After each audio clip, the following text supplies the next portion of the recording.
جب آپ کو ایسا لگنے لگے کہ اب زندگی کا آگے کا راستہ ختم ہے، آپ کو یہ یقین دلوا دیں کہ بس اب معاملہ ختم ہے، اب یہ جو ہم نے نظام بنایا، جو ہم نے اپنی زندگی کا دائرہ شروع کیا، جو ہم نے سوچا تھا، ہم نے جس ٹارگٹ کو اچیو کرنا تھا کہ شاید اب وہ مکمل نہیں ہوگا، جب تمام مایوسیاں انسان کو گھیر لیتی ہیں اور دنیا یہ سمجھتی ہے کہ اب اس کا قصہ تمام ہونے والا ہے، اب اس پہ مصیبتوں کے پہاڑ ہیں، اب اس کو بیماری نے گھیر لیا، اب اس کے اوپر کاروبار کا سلم آ گیا ہے، اب اس کے بھائی اس کا ساتھ چھوڑ گئے ہیں، جب دنیا یہ سمجھتی ہے کہ آج کے بعد اب آنے والے دنوں میں اس کا نام لینے والا کوئی نہیں ہوگا۔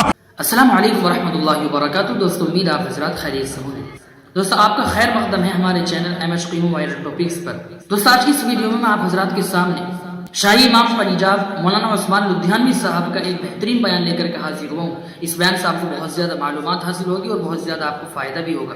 دوستو اس بیان کو توجہ سے سنیے گا۔ چلیے میں بھی آپ کے ساتھ اس بیان کو سنتا ہوں اور آپ بھی میرے ساتھ ساتھ اس بیان کو سنیے۔ آقا علیہ الصلوۃ والسلام نے انسانوں کی تربیت کی ہے۔ اقوام عالم میں اب تک جو بڑے لوگ آئے انہوں نے جاگیریں بنائی، انہوں نے بڑے بڑے محلات تعمیر کیے، بڑی بڑی حکومتوں کی تعمیر کی گئی اور اپنی بڑی بڑی گفتگو انہوں نے لوگوں کے سامنے رکھی، لیکن وہ تمام کے تمام لوگ اپنے وقت کے بعد لوگوں کے دلوں کے اندر زندہ نہیں رہے۔ محمد الرسول اللہ صلی اللہ تعالی علیہ وسلم نے زمینیں اور جائیدادیں نہیں کی بلکہ انسانوں کے دلوں کی تعمیر کی ہے، اور یہی وہ بات ہے کہ محمد الرسول اللہ صلی اللہ علیہ وسلم کی ذات آج تمام دنیا کے دلوں کے اندر موجود ہے۔ اللہ کے پیارے نبی حضرت محمد الرسول اللہ صلی اللہ علیہ وسلم نے ہمیں تربیت دی ہے کہ جب پریشانی آئے، جب دکھ آ جائے، جب آپ کو ایسا لگنے لگے کہ اب زندگی کا آگے کا راستہ ختم ہے، جب گھر کی پریشانیاں، کاروبار کی پریشانیاں، اقوام عالم کی پریشانیاں آپ کو یہ یقین دلوا دیں کہ بس اب معاملہ ختم ہے، اب یہ جو ہم نے نظام بنایا، جو ہم نے اپنی زندگی کا دائرہ شروع کیا، جو ہم نے سوچا تھا، ہم نے جس ٹارگٹ کو اچیو کرنا تھا کہ شاید اب وہ مکمل نہیں ہوگا، جب تمام مایوسیاں انسان کو گھیر لیتی ہیں، تب میرے رسول نے فرمایا کہ مایوسی تو کفر ہے۔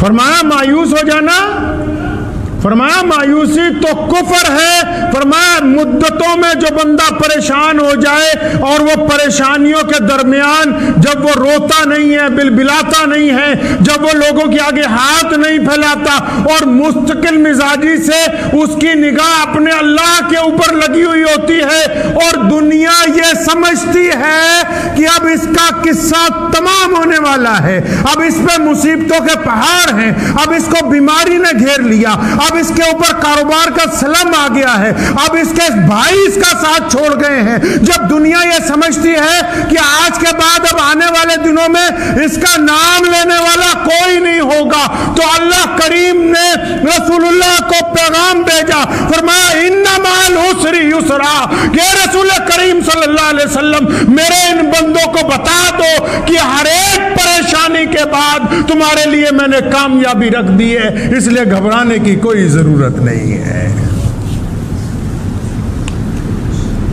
مشکلیں انسان کے ساتھ چلتی ہیں۔ جب آٹا گوندا تھا مٹی کا، خمیر بنایا بندے کا، مفسرین نے لکھا ہے کئی 100 سال اس پہ غموں کی بارش ہوتی رہی۔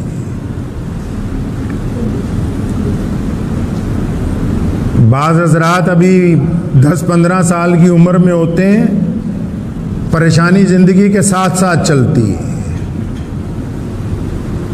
کبھی یاروں دوستوں کا دکھ چلتا ہے، کبھی کمائی نہ ہونے کا دکھ چلتا ہے، کبھی بہن کا دکھ مل جاتا ہے، کسی کو بیٹی کا دکھ ملتا ہے،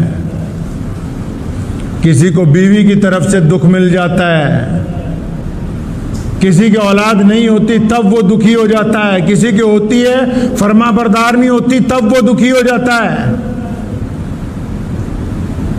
کوئی بیماری کے اندر پریشان ہو جاتا ہے تب وہ دکھی ہو جاتا ہے۔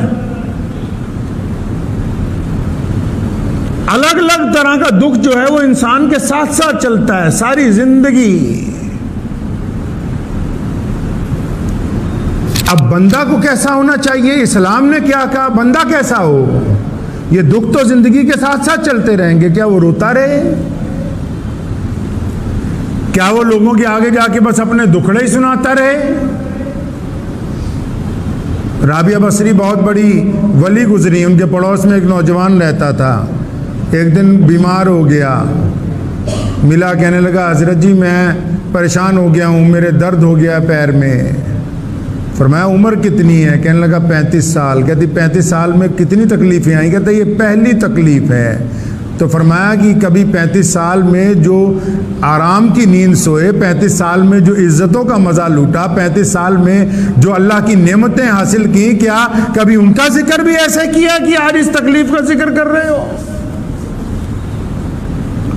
کسی کو پوچھو کیا حال ہے؟ جی بہت برا حال ہے، جسم میں 360 ہڈیاں ہیں، ایک آدمی میں اگر کوئی خرابی آ گئی بس اسی کا ذکر ہو رہا ہے، باقی جو بالکل ٹھیک ہے 359 ان کا ذکر ہی کوئی نہیں، ان کا شکر ہی کوئی نہیں۔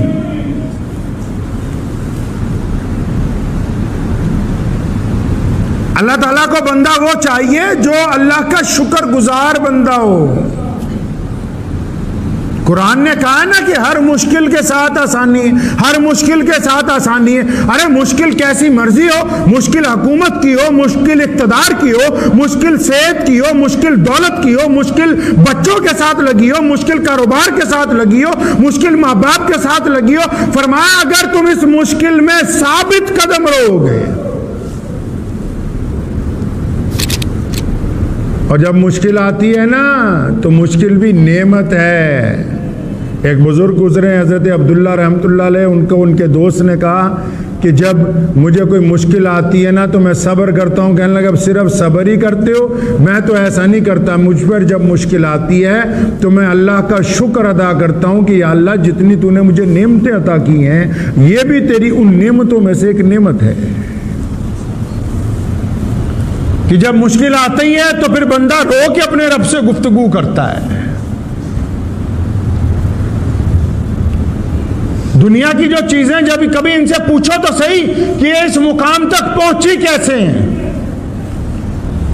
جتنے بڑے لوگ ہیں ان سے بھی پوچھو اس مقام تک پہنچے کیسے۔ گندم کا ایک دانہ ہے، کبھی اس سے پوچھو بھی تو اتنی عزت پا گیا ہے کہ آج تو محلوں کے دسترخوان پہ بھی ہے، غریب کے روٹی کا بھی تو حصہ ہے، تو ولیوں کی زبان کے اندر بھی جا رہا ہے، پیٹ کے اندر جا رہا ہے، تو دولت مندوں کے بھی جا رہا ہے، تو پتہ لگے گا۔ وہ کہتا کہ پہلے مجھے روندا گیا مٹی کے اندر، مجھے مٹی کے اندر روندا گیا، میرا وجود جو ہے وہ کچھ نہیں تھا، روندنے کے بعد پھر مجھے پانی میں ڈال دیا گیا، ایک وقت اسی کے اندر گزر گیا، پھر میرے پہ ہریالی آ گئی، ہریالی آنے کے بعد پھر اس بات کا انتظار کیا گیا کہ دھوپ کی تپش سے میں بالکل سوکھ کے لال ہو جاؤں، تپش کی لالی کے بعد پھر میری رگوں کو کاٹ دیا فصل کے ذریعے، پھر مار پٹائی کر کے میرے دانے الگ کیے گئے، پھر مجھے دھویا گیا، سکھایا گیا، اس کے بعد مجھے چکی کے 2 پاسوں میں پیسا گیا ہے۔ اتنی مشکلات سے گزرنے کے بعد میں انسان کے جسم کا حصہ بنا ہوں۔ تو آپ کیا سمجھتے ہیں پریشانی اس لیے آتی ہے کہ بندہ ختم ہونے والا ہے؟ نہیں، پریشانی اللہ کی طرف سے تب آتی ہے جب بندے کو یہ دکھانا ہو کہ دیکھ اب دنیا والا کوئی نہیں ہے تیرے ساتھ۔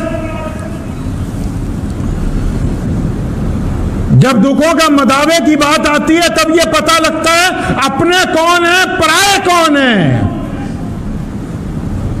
دل میں درد کس کے ہوتا ہے، پیٹ میں مسکراتا کون ہے، موت کا انتظار کون کرتا ہے، تمہاری زندگی کی دعائیں کون مانگتا ہے۔ تم کیا سمجھتے ہو کہ مشکل صرف تمہاری بربادی کے لیے نہیں، بلکہ اللہ چاہتے ہیں کہ مشکل کے بعد آسانی آ جائے۔ بھائیوں نے یوسف کو پکڑا، یوسف کو باندھا، یوسف کو کنویں میں پھینکا، یوسف کو کنویں میں سے ڈاکوؤں نے نکالا، یوسف کو بازار میں بیچا، یوسف کو بازار کے اندر فروخت کر دیا گیا مصر میں، اور پھر وہی یوسف جو اللہ کے نبی ہیں مصر کے تخت پر بٹھا دیے گئے، اور وہی بھائی جو کنویں میں پھینکنے والے تھے اس تخت کے آگے ہاتھ پھیلائے کھڑے ہیں کہ ہمیں 2 وقت کی روٹی دے دو۔ امیہ نے سوچا بلال غریب ہے، بلال کو اس لیے مارا بلال کالے ہیں، بلال کو اس لیے مارا بلال غلام ہے، اور بلال کو اس لیے مارا کہ بلال محمد الرسول اللہ کا نام لیتا ہے۔ آج امیہ مر کے مٹی کے اندر مل چکا ہے، اور دنیا کا تمام کے تمام مسلمان، حتیٰ کہ اس دور کے بڑے بڑے صحابہ بھی بلال کے سامنے دونوں ہاتھ باندھ کے کھڑے ہوتے ہیں کہ مؤذن رسول آئے ہیں، جبکہ بلال پہلے غلام تھے، آج بلال مسلمانوں کے سردار ہیں۔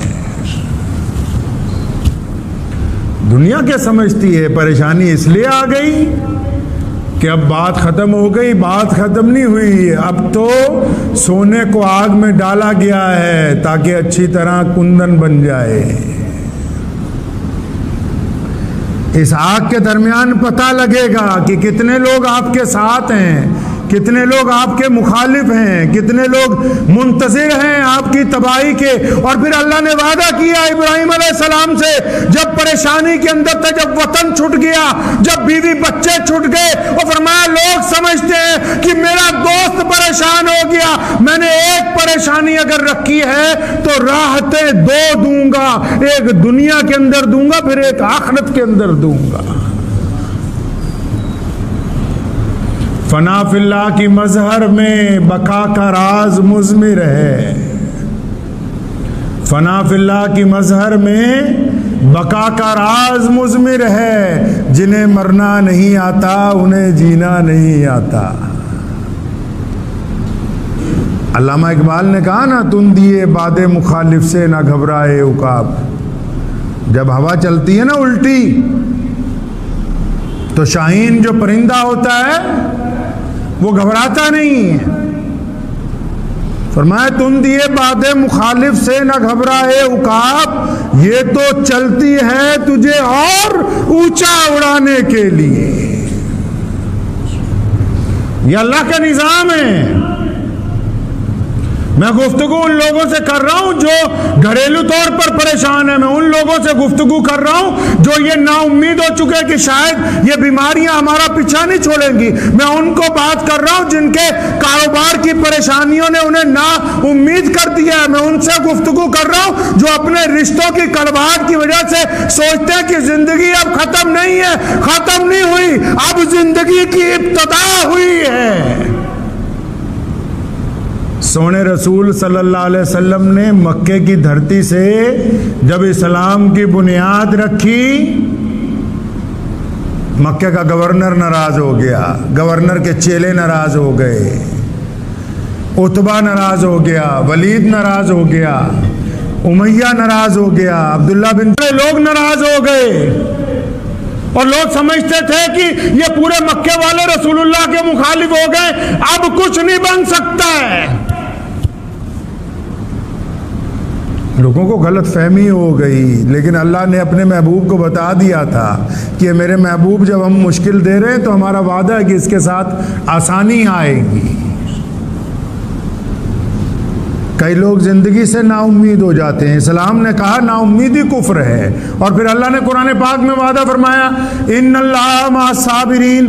اب یہ آیت پڑھتے سارے ہی ہیں، گفتگو سارے ہی کرتے ہیں کہ صبر کر لو صبر کر لو، قرآن میں اللہ نے کہا صبر کر لو، یہ نہیں کہا صبر کرو، پہلے قرآن کی گفتگو کو سمجھیں، اللہ کے پیغام کو سمجھو، صبر کرنے کے لیے نہیں کہا، فرمایا اگر تم صبر کر لو، اللہ فرماتا پھر میں تمہارے ساتھ ہوں۔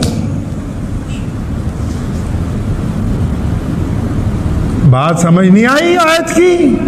لوگ دوسروں کو سمجھاتے، قرآن میں کہا گیا صبر کر لو، صبر کرنے کو نہیں کہا، فرمایا اگر صبر کرو گے تو اللہ فرماتے ہیں ان اللہ میں تمہارے ساتھ ہوں۔ کب؟ جب تم صبر کرنے والے بن جاؤ گے۔ یہ چھوٹی بات ہے۔ اور جو بندہ اکھڑا نہیں سناتا ہے، پریشانی ان کو ملتی ہے جو اللہ کے دوست ہوتے ہیں، جن سے اللہ محبت کرتے ہیں، اور ان کی پریشانیاں دائمی نہیں ہوتی ہیں۔ اور جب پوری دنیا ان کے زوال کی منتظر ہوتی ہے، جب دنیا یہ سمجھتی ہے کہ اب خاتمہ ہو گیا ہے، تو پھر اس گھر سے امید کی کرن اٹھتی تو لوگ حیران رہ جاتے، کیوں؟ پھر اللہ تعالیٰ دکھاتے ہیں کہ جو ہمارے دوست ہیں تو ہم ان کے دوست ہیں۔ پریشانیاں آ گئی تو کیا ہو گیا؟ اللہ سے مدد مانگے، اور اللہ بہتر جانتا ہے کہ کون سی پریشانی کیوں آئی ہے۔ لقمان حکیم کا نام سنا ہے آپ نے؟ قرآن پاک میں پوری سورت ہے ان کے نام پہ۔ ایک دن اپنے بیٹے کو کہا، فرمایا بیٹا جب دکھ آ جائے گھبرانا نہیں ہے، جو چھوٹے دکھ ہوتے ہیں یہ بڑی مصیبتوں کو ٹالنے کے لیے ہوتے ہیں۔ بیٹے نے کہا ابا جی ٹھیک ہے۔ 2 دن بعد کہنے لگے بیٹا فلاں علاقے میں اللہ کے ایک نبی رہتے ہیں، چلو مل کے آتے ہیں۔ گھوڑے تیار کیے، کھانے پینے کا سامان رکھا، سفر کئی 100 میل کا تھا۔ جب چل پڑے تو راستے میں چلتے چلتے جو ریگستان تھا اس میں اتنی گرمی بڑھی، اتنی زیادہ گرمی پڑی کہ گھوڑوں کو پسینہ آنے لگا، ان پہ گشی تاری ہونے لگ پڑی۔ گھوڑوں سے دونوں باپ بیٹا اتر گئے، پیدل چلنے لگے تاکہ جانور کو بھی راحت ہو، اسے پانی پلایا۔ تو جو کھانا پانی ساتھ میں لائے تھے کھاتے رہے، چلتے رہے۔ آگے ایک جنگل کے اندر داخل ہو گئے۔ جنگل کے اندر جب چلنے لگے، چلتے چلتے ان کا جو بیٹا تھا تیز چل رہا تھا تو اس کے پیر میں ایک ہڈی گھس گئی، کسی جانور کی ہڈی سوکھی ہوئی پڑی تھی، اتنی تیز گھسی کہ پیر کی ایک پھاڑ کے دوسری طرف نکل گئی۔ سفر رک گیا، بیٹے کے پاس بیٹھے تو بیٹا کہنے لگا ہم تو اللہ کے راستے میں جا رہے ہیں، اللہ کے نبی کو ملنے جا رہے ہیں، یہ کیا ہم سے ماجرا ہو گیا؟ ہم تو دین کے راستے پہ نکلے۔ اپنے دانتوں سے اس ہڈی کو نکالا، بڑی اندر تک گھس گئی تھی۔ جیسی ہڈی نکلی بڑا خون نکلا، وہ لپیٹا، وہاں کچھ دیر آرام کیا تو دیکھا سامنے دور کچھ کئی میل پہ بڑا زبردست دھواں اٹھ رہا ہے۔ اب بیٹا گفتگو کر رہا ہے، کہتا ابا جی آپ نے تو کہا تھا مشکل کے بعد آسانی ہوتی ہے، یہ تو ہڈی نکالی اور خون نکلنے لگا، پریشانی ہو گئی۔ فرمایا کوئی بات نہیں، تھوڑا آگے چلتے ہیں۔ فرمایا اللہ کی جو حکمتیں ہیں وہ اللہ بہتر جانتا ہے، میں اور آپ نہیں جانتے۔ تو چلنے لگے تو آواز آئی کہ رک جائیے۔ فرمایا کون ہو؟ کہنے لگا اللہ کا فرشتہ ہوں۔ کیا بات ہے؟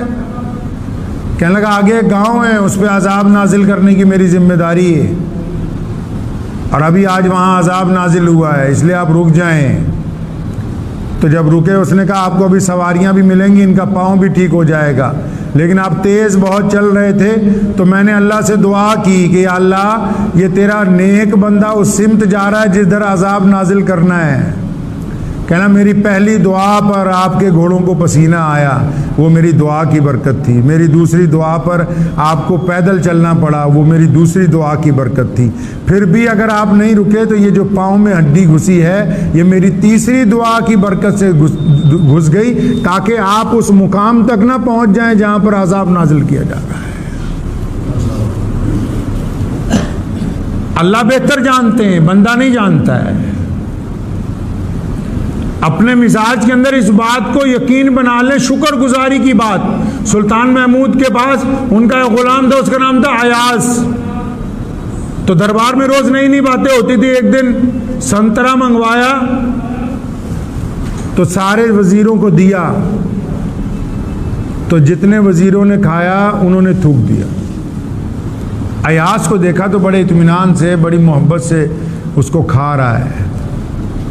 باقی وزیروں کو پوچھا کیا بات ہے؟ کہنے لگے کڑوا ہے۔ ایاز کو پوچھا کہ اگر ان کے والی جو پھانکیں ہیں وہ کڑوی نکلی تو کیا تمہارے والی میٹھی ہیں؟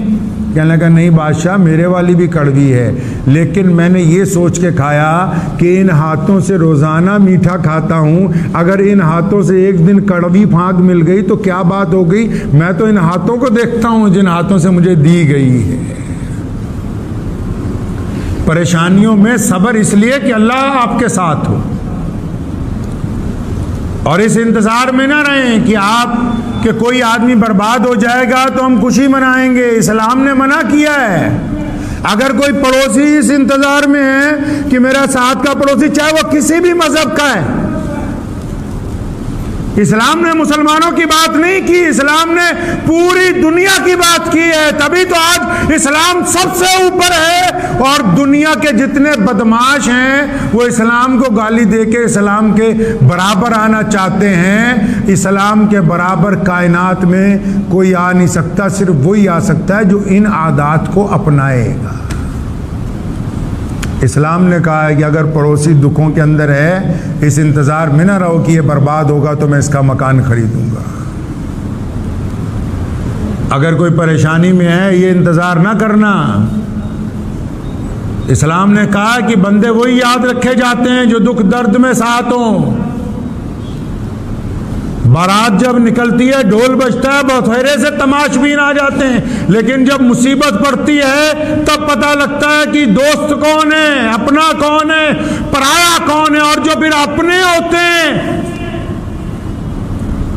رسول اللہ صلی اللہ علیہ وسلم نے جب اسلام کا اعلان کیا، ابو بکر جب مسلمان ہوئے، ابو بکر نے قربانی دی، ابو بکر صدیق نے مار کھائی، ابو بکر صدیق نے مال دیا، اپنا گھر بار سب کچھ لوٹا دیا، اور پھر جب اسلام میں ان کو درجہ دینے کی بات آئی، 1,24,000 صحابہ میں سے جن میں مولا علی بھی ہیں جو رسول اللہ کے بھائی بھی، رسول اللہ کے داماد بھی، حسن و حسین کے والد بھی، فاطمہ الزہرا کے شوہر بھی، اور عمر بن خطاب بھی، جن کو کہا گیا کہ میرے بعد اگر نبی ہوتے تو عمر ہوتا، عثمان ذی النورین بھی، جن کو 2 بیٹیاں اپنی نکاح میں دے دی، ابو عبیدہ بن جراح بھی ساتھ میں موجود ہیں، بڑے بڑے صحابہ موجود ہیں۔ لیکن جب درجہ بندی کی بات آئی تو وہ ابو بکر جنہوں نے غار میں ساتھ دیا، وہ ابو بکر جنہوں نے رسول اللہ کا ہجرت میں ساتھ دیا، وہ ابو بکر جو مکے کی گلیوں میں سب سے پہلے مار کھاتے رہے، جب رسول اللہ بیمار ہوئے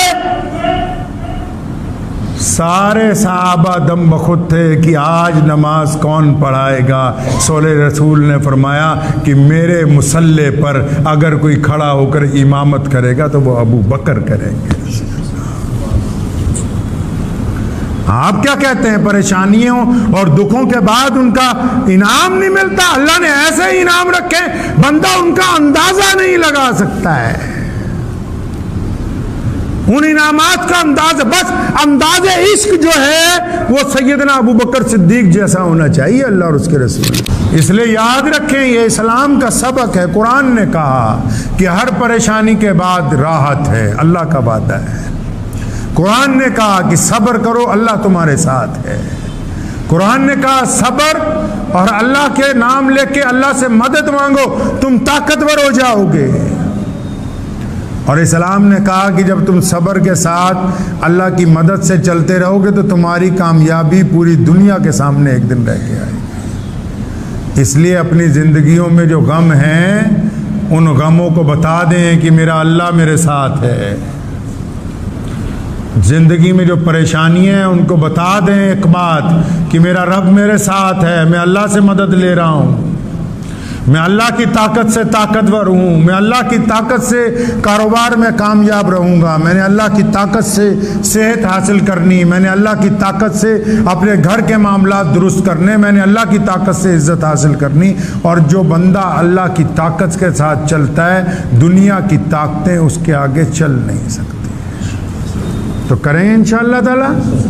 تو کوشش یہ کرنی ہے کہ جب کبھی کوئی پریشانی آ جائے، دکھ آ جائے، تو پہلی بات گھبرانا حرام ہے۔ کیا ہے جی؟ گھبرانا اسلام میں حرام ہے۔ دوستو امید ہے شاہی امام پنجاب مولانا عثمان لدھیانوی صاحب کا یہ بیان آپ کو ضرور پسند آیا ہوگا۔ بیان پسند آیا ہو تو ویڈیو کو لائک شیئر اور چینل کو سبسکرائب کرنا بالکل نہ بھولیے گا۔ چلیے ملتے ہیں کسی اور ویڈیو میں۔ والسلام علیکم ورحمۃ اللہ وبرکاتہ۔